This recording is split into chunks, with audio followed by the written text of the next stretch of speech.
प्रचोदयात् पुष्पगद्वाजाते सदा सम्बन्धाय ओम विष्णु आत्माय नमः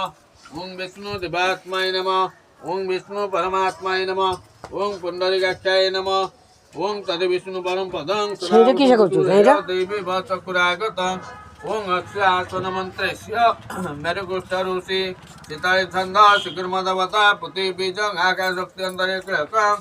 आसन पूर्वीसन विनीचगनमासन कमलासनाय नमः ओम पुतितया दुता लोका देवी तं विष्णुदुता तं च धारमं नित्यं पवित्र कृजासनं नमः नमः आसन कमलासनाय नमः ओम निंदाय नमः जमाय नमः नर्वताय नमः वायवे नमः ईशानाय नमः मध्वनंताय नमः ओं गांग अनुष्ठाभ्यां नमः ओं तज्जभां स्वाहा ओं मध्यभां भौसार ओं अन्मिका भूम ओं करतस्ताय फल ओं गांग हुदाय नमः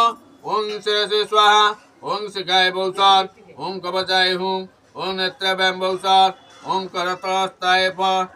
ओं विष्णु भास्वतगे डांगदबला कल्पहार धरंदी शनि भूषण शुभाखौ मणिमकरं महा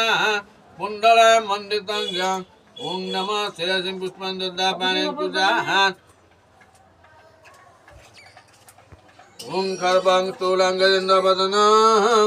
लंबोदरं सुंदरं वक्षन्तमधुरब्धलब्धं व्यालुरगन्धस्तुलं ओं दन्ताघात विदारतरै सिन्दूरशोभाकरं वन्दे शैलसुतासुतगणपतिः सिद्धिपदहंकामदं ओं नमः ईतगंध पुष्पं नमः गांगणेशाय भूषा धूपात पुष्पं नमः गांगणेशाय भूषा धूपात पुष्पं नमः गांगणेशाय स्वाहा स्वरूभाग नैवेद्यं नमः गांगणेशाय स्वाहा ओं एकदन्तं महाकाय लंबोदरः गजाननः विघ्ननाशहरं देवः हेरम्बः प्रणमामि।